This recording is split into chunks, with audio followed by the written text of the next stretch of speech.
Hello everyone, this is Nitasha Chaturvedi and welcome to all on our YouTube channel that is Easy Learning 247। आज की class में हम लोग HTML के basic tag के बारे में जानकारी लेंगे। जिन्होंने लास्ट वीडियोस नहीं देखी है जिसमें मैंने कंटेनर, एम्प्टी, HTML क्या होता है बेसिक इन्फॉर्मेशन दी थी, वो लोग लास्ट वीडियो देख सकते हैं। वीडियो के लिंक डिस्क्रिप्शन बॉक्स में दिए हैं। ये सीरीज नंबर 4 है। मैं आप लोगों को HTML गाइस बेसिक से लेकर एडवांस तक सिखा रही हूँ। बिना टाइम वेस्ट करे स्टार्ट करते हैं आज का सेशन। HTML सबसे पहले हम लोगों को एक HTML का प्रोग्राम बनाने के लिए HTML टैग की रिक्वायरमेंट होती है। अब ये HTML टैग एक्चुअल में होता क्या है देखते हैं। HTML टैग एक रूट टैग होता है। क्या होता है? Root tag. क्या होता है? रूट टैग, जिसके अंदर सारी इंफॉर्मेशन कंटेन रहती है एक HTML के प्रोग्राम की, जिसके अंदर एक सारी इंफॉर्मेशन कंटेन रखती है HTML के प्रोग्राम की। It inform the browser that it is dealing with an HTML document, यानी ये ब्राउजर को बताता है कि HTML है जो वो डील कर रहा है अपने पूरे डॉक्यूमेंट के साथ। यानी आपको पता है कि HTML का जो प्रोग्राम है वो आउटपुट कहाँ शो होता है? हमें ब्राउजर स्क्रीन पर। ब्राउजर स्क्रीन पर शो इसीलिए होता है क्योंकि एक HTML टैग ब्राउजर से क्या होता है? लिंक। ये ब्राउजर को बताता है। किसको बताता है? ब्राउजर को। क्या बताता है? कि जो HTML प्रोग्राम है वो डील कर रहा है। किसके संग डीलिंग हो रही है HTML प्रोग्राम की? ब्राउजर के साथ। अब ये ब्राउजर आपका कोई भी हो सकता है, मोजिला फायरफॉक्स, इंटरनेट एक्सप्लोरर और गूगल क्रोम, ओपेरा मिनी, कोई भी ब्राउजर हो सकता है। ये बताता है कि आपका HTML प्रोग्राम है वो डील कर रहा है ब्राउजर के साथ। कौन बताता है? HTML tag.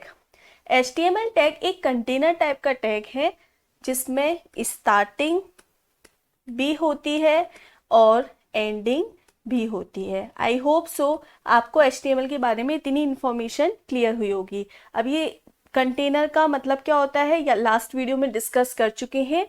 ऐसा टैग जो स्टार्ट भी हो रहा है, क्लोज भी हो रहा है, उसे हम कंटेनर टैग बोलते हैं।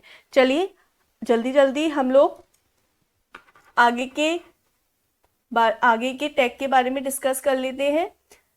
देखिए, फिर मैं इस सबको मिला के एक प्रोग्राम बताऊंगी आप लोगों को। सेकंड टैग आता है हमारा हेड टैग। क्या आता है? Head tag. हेड टैग में क्या होता है? ऑल हेडर एलिमेंट इंक्लूड होते हैं। बेसिकली इसका काम होता है हेड का मेटा डेटा को कंटेन करके रखना। मेटा डेटा को कंटेन करके रखना। मेटा डेटा का मतलब क्या होता है? मेटा डेटा का मतलब क्या होता है? Data about the data. ये क्या किसका मतलब होता है? मेटा डेटा का। बेसिकली क्या होता है? मेटा डेटा में जितनी भी सारी इंफॉर्मेशन होती है वो एक कैप्सूल में इंक्लूड हो गया। जैसे कि फॉर एग्जांपल आपको एक रियल लाइफ एग्जांपल से क्लियर करके बता दूं। जैसे आप लोग कैप्सूल खाते हो, मेडिसिन खाते हो, उसके अंदर क्या क्या चीजें मिली हुई हैं, क्या ये आपको पता है? नहीं पता। तो उसमें सारी इंफॉर्मेशन एक बाइंड है ना, जितनी भी सारी चीजें हैं वो सब एक बाइंड एक कैप्सूल की फॉर्म में उसे आप खा रहे हो। सिमिलरली एक ऐसा डेटा जिसके अंदर सारी इंफॉर्मेशन बाइंड है जो कि आपको नहीं दिखाई दे रही है, उसको हम बोलते हैं मेटा डेटा। तो मेटा डेटा जो है वो हमारा हेड टैग का काम करता है। यानी हेड एक मेटा डेटा को कंटेन करके रख रहा है। HTML के अंदर खुद की ही बहुत सारी इंफॉर्मेशन है। HTML जब प्रोग्रामिंग लैंग्वेज बनी होगी तो उसके अंदर खुद भी तो उन्होंने कुछ इम्प्लीमेंट किया होगा, तो उसके अंदर कुछ बहुत सारी इंफॉर्मेशन कंटेन है ऑलरेडी। वो इंफॉर्मेशन हमारी किसके अंदर दी हुई है? हेड टैग के अंदर। हेड टैग का मतलब है मेटा डेटा, मतलब वो सारी इंफॉर्मेशन को अपने अंदर कंटेन करके रख रहा है। HTML प्रोग्रामिंग के अंदर जितनी भी इंफॉर्मेशन है वो अपने अंदर कंटेन करके रख रहा है। तो हमें क्या होता है, अगर हेड टैग वो नहीं बनाते तो हमें वो सारी इंस्ट्रक्शंस स्टार्टिंग से लेकर एंडिंग तक सारे इंस्ट्रक्शंस लिखने पड़ते। अब हमें इन सारे इंस्ट्रक्शंस को लिखने की आवश्यकता नहीं है, हमें कोई नीड नहीं है सारे इंस्ट्रक्शन को लिखने की, हमें हेड टैग से ये सारा काम कर सकते हैं। आई होप इतना क्लियर हुआ होगा। अगले टैग के बारे में बात करते हैं। अगला टैग है टाइटल टैग। क्या है? Title tag. सो टाइटल टैग का काम होता है जैसे कि आप अपने किसी भी फाइल में नेमिंग दे रहे हैं। जब भी आप कोई काम करते हैं, किसी बिजनेस को भी स्टार्ट करेंगे, हर चीज का एक नेम देते हैं, आपका भी एक नेम होता होगा। तो सिमिलरली हम लोग एक प्रोग्राम को, हम लोग एक फाइल को, वेब पेज का भी नेम देते हैं कि उसका नेम क्या है। तो उस नेम के लिए एक टैग लगाते हैं, that is a title tag. अब टाइटल भी एक कंटेनर टैग है। कंटेनर टैग का मतलब क्या होता है? जिसमें ओपन और क्लोज कंडीशन दोनों होती हैं, तो उसको हम कंटेनर टैग बोलते हैं। इतना ही टाइटल के बारे में बेसिकली इतनी ही जानकारी है कि टाइटल जो होता है उसका मतलब होता है डॉक्यूमेंटेशन की नेमिंग देना, किसी डॉक्यूमेंट की नेमिंग देना, तो उसको टाइटल बोलते हैं। ये कंटेनर टैग है, इसका स्टार्टिंग भी है और एंडिंग भी है। क्लियर हुआ? अगला टैग के बारे में बात करते हैं। अगला आता है मोस्ट इंपोर्टेंट। इसके बिना आप लोगों के प्रोग्राम में कुछ भी फीचर्स ऐड नहीं हो सकते, कोई भी। आप लोग बोल सकते हैं ये बेसिक एक प्रोग्राम है जिसके इसके बिना ना ही आप कोई लिस्ट जनरेट कर सकते, ना ही इमेज जनरेट कर सकते, ना ही टेबल, रो, कुछ भी जनरेट नहीं कर सकते बिना बॉडी के। तो प्रोग्राम में, वेब पेज में एक लुक और फील देने के लिए जिस टैग का यूज किया जाता है उस टैग को बोलते हैं body tag. Body tag. Body भी एक कंटेनर टैग है, जब भी इसका बॉडी का स्टार्टिंग भी होता है और बॉडी की एंडिंग भी होती है। ये याद रखिएगा, जब भी आप बॉडी को एंड करेंगे तो HTML से पहले, यानी प्रोग्राम का स्टार्टिंग HTML है, सबसे लास्ट भी HTML क्लोज होगा। सिमिलरली बॉडी HTML के सेकेंड लास्ट क्लोज होगी। इतना क्लियर हुआ? बॉडी HTML के सेकेंड लास्ट क्लोज होगी। अब एक टर्म आता है एट्रीब्यूट। एक टर्म क्या आता है? एट्रीब्यूट। Most important. अभी तक हम लोगों ने HTML से पहले ये टर्म नहीं पढ़े, लेकिन अब हम ये टर्म पढ़ रहे हैं। एट्रीब्यूट क्या होता है? क्योंकि बॉडी के एट्रीब्यूट होते हैं, फॉन्ट के होते हैं, टेबल के होते हैं, इमेजेस के होते हैं, आगे जितनी भी चीजें, जितने भी टैग पढ़ेंगे सबके एट्रीब्यूट होते हैं। एट्रीब्यूट क्या होता है? टैग के बारे में इंफॉर्मेशन प्रोवाइड करता है। बेसिकली टैग, जब भी हम कोई टैग लिखेंगे, जैसे मैंने लिखा बॉडी, अगर मुझे इस बॉडी के अंदर कुछ एक्स्ट्रा फीचर्स प्रोवाइड करने हैं, एक्स्ट्रा इंफॉर्मेशन प्रोवाइड करनी है, तो मुझे एट्रीब्यूट लगाना पड़ेगा। क्या लगाना पड़ेगा? एट्रीब्यूट। जैसे बॉडी का एक एट्रीब्यूट होता है बॉडी बैकग्राउंड। क्या होता है? बैकग्राउंड। और इसके अंदर, बैकग्राउंड के अंदर हम इसका कोई URL लिखेंगे, यानी इसका जो लिंक है, ये बैकग्राउंड कहाँ से लाएंगे, अपने कंप्यूटर से, एक्सटर्नल सोर्स से, वो लिंक हम इधर लगाएंगे। उसके अलावा बॉडी के लिए अगर हमें टेक्स्ट लिखना है तो हम क्या लिखेंगे? Body text is equal to, जो भी टेक्स्ट लिखना है, जैसे टेक्स्ट का कलर लिखना है रेड कलर, और टेक्स्ट में जो भी इंफॉर्मेशन देनी है वो हम यहाँ लिख देंगे। ये सारी चीजें आप लोगों को एक प्रोग्राम से ही समझ में आएंगी। तो मैं क्या करती हूँ, एक प्रोग्राम बना के दिखाती हूँ, सारे जितने भी एट्रीब्यूट है बॉडी के वो भी उससे क्लियर हो जाएंगे। ठीक, नोटपैड मैंने ओपन कर लिया। अब इस नोटपैड में हम लोग क्या करते हैं, कोई भी प्रोग्राम टाइप करते हैं। HTML हेड, सबसे पहले सब फर्स्ट लाइन में HTML लिखते हैं। सेकंड हेड, जहाँ पर, जिसको हम मेटा डेटा भी बोलते हैं। हेड के बाद हम किसी डॉक्यूमेंट का, जो भी हम प्रोग्राम बना रहे हैं, वेब पेज का नाम लिखेंगे। जैसे कि आपने लिख दिया, किसी भी, आप कोई भी नाम दे सकते हैं, कुछ भी दे सकते हैं। मैंने दे दिया फर्स्ट पेज, फर्स्ट पेज, मैंने इसका नाम दे दिया है फर्स्ट पेज। ओके। अब इस टाइटल को सबसे पहले हम क्या करेंगे, टाइटल को क्लोज करेंगे। टाइटल को क्लोज करने के बाद हेड को क्लोज कर देंगे। इतनी बात आपको लास्ट क्लास में भी क्लियर हो गई थी, इन सब के मतलब अभी बता चुकी हूँ। अब स्टार्ट करेंगे बॉडी। देखिए, बॉडी को स्टार्ट किया। बॉडी को स्टार्ट करने के बाद हम लोगों ने सिंपल सा कुछ लिख दिया, जैसे कि this is my first page, this is my first page. Body को क्लोज कर दिया, HTML क्लोज। क्लियर हुआ? आई होप सो इतना क्लियर हुआ होगा। इसका हम नाम दे देंगे, सेव एज में जाकर मैं इसको डी ड्राइव में सेव कर देती हूँ, निताशा नाम के फोल्डर में। इसका मैंने नाम दे दिया है, W से सेव कर देते हैं, w.html। अब किसी भी नेम से सेव कर देना। मैंने इधर w.html के नाम से सेव कर दिया था। अब अपनी ये कहाँ सेव था? डी ड्राइव में। डी ड्राइव में गए, निताशा नाम के फोल्डर में W। देखिए अब ये ओपन होगा हमारी वेब ब्राउज़र की स्क्रीन पर। मेरे लैपटॉप में बाय डिफ़ॉल्ट गूगल क्रोम है, सो ये गूगल क्रोम पर ओपन हो रहा है। देखिए फर्स्ट पेज आ गया, इधर लिखा आ रहा है this is my first page. यहाँ ये क्या है? टाइटल का नाम। देखिए जैसे कि इधर दिया हुआ था टाइटल का नाम फर्स्ट पेज, सो इधर क्या ओपन हुआ है? First page. Secondly this is my first page, ये बॉडी में ओपन हुआ है, तो यहाँ पर this is my first page body में। ये जब तक हम बॉडी टैग नहीं लगाएंगे तब तक ये ओपन नहीं होगा। सो आपको वेब पेज में यानी इस स्क्रीन पर कुछ भी लिखने के लिए आपको बॉडी टैग लगाना जरूरी है। आगे देखते हैं, चलिए। बॉडी के कुछ एट्रीब्यूट भी होते हैं, बॉडी टैग के कुछ एट्रीब्यूट भी होते हैं, जैसे कि text.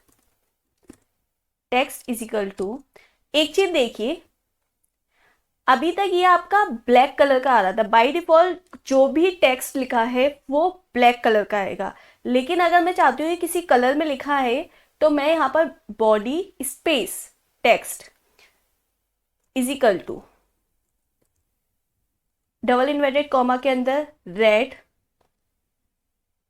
Double inverted comma close, और इस फाइल को मैंने क्या कर दिया? सेव। और अब जैसे ही सेव किया आप देख सकते हैं निताशा नाम के फोल्डर में W नाम से सेव किया था। देखिए ये अभी आपका बाय डिफॉल्ट ब्लैक आ रहा था और अब देखिए रेड आ रहा है। अगर मुझे इसको किसी और कलर का करना है तो मैं यहाँ पर लिख दूँ, सपोज ब्लू लिखना है तो ब्लू लिख दिया, इसको सेव करा और जाके देखेंगे हम W को वापस ओपन किया, देखिए ब्लू आ रहा है। पहले this is my first page red colour का आ रहा था और अब ये ब्लू कलर का आ रहा है। ठीक है, इतना क्लियर हुआ? ये क्या होते हैं? Body space text. टेक्स्ट क्या है? बॉडी का एक एट्रीब्यूट है। क्या है? एट्रीब्यूट।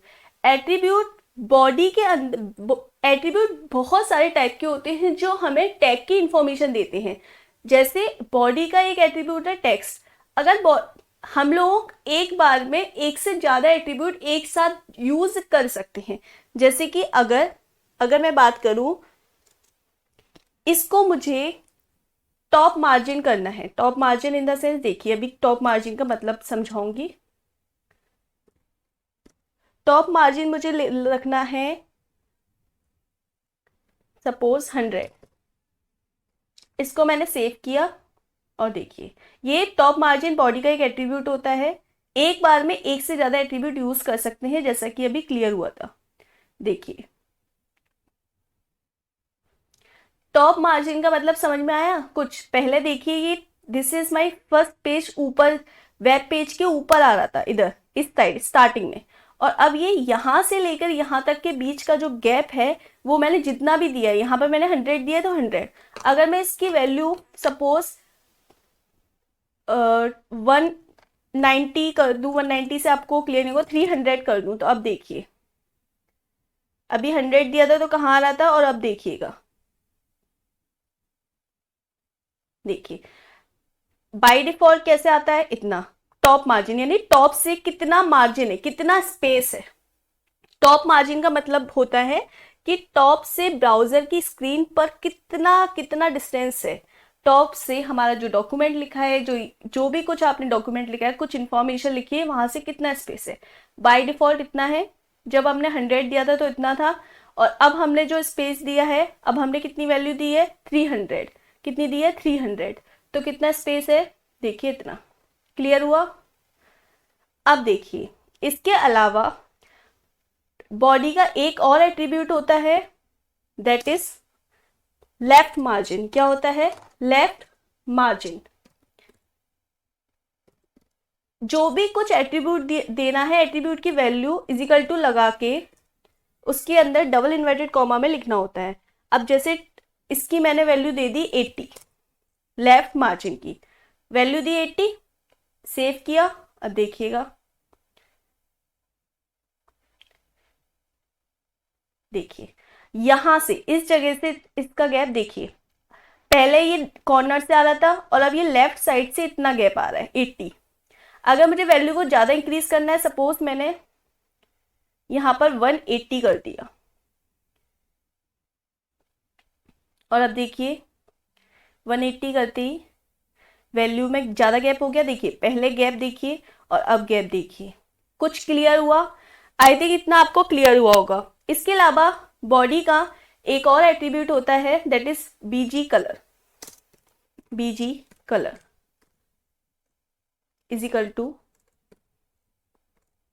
मुझे कोई भी कलर देना है, सपोज येलो देना है, ठीक है, स्क्रीन का कलर यानी जो बैकग्राउंड का कलर है उसके लिए हम लिखते हैं बीजी कलर। बीजी कलर की एक एट्रीब्यूट है, एट्रीब्यूट की वैल्यू के लिए इज इक्वल टू, और जो भी देना है, जो भी वैल्यू देनी है आपको, रेड येलो ग्रीन जो भी आप कुछ देना है, देने के लिए आपने सेव किया और आफ्टर डेट आप आउटपुट देख सकते हैं।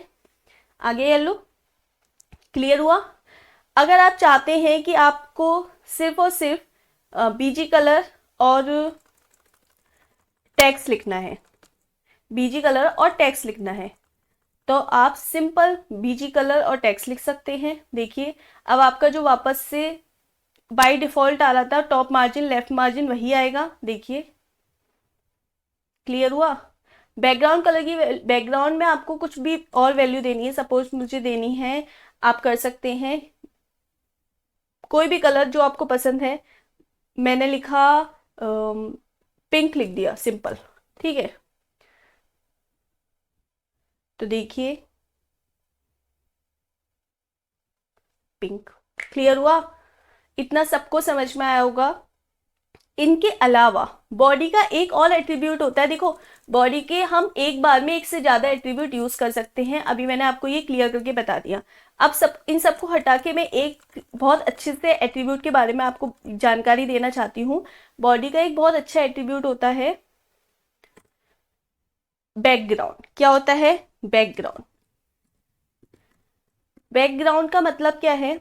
इस बैकग्राउंड में सपोज बैकग्राउंड लिखा इज इक्वल टू, मुझे कोई भी लिंक अपनी इस स्क्रीन पर, मुझे इस स्क्रीन पर दिखाना है, तो मुझे उसके लिए क्या एट्रीब्यूट लगाना होगा? बैकग्राउंड।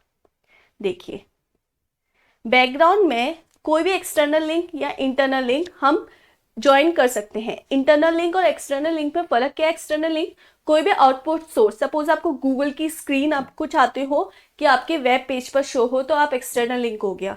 फेसबुक की स्क्रीन शो हो, एक्सटर्नल लिंक हो गया, यानी आउटसाइड आपके ब्राउजर की स्क्रीन का ही कुछ शो करना है, वो हो गया एक्सटर्नल लिंक। क्या हो गया? External link, outside link, that is external link.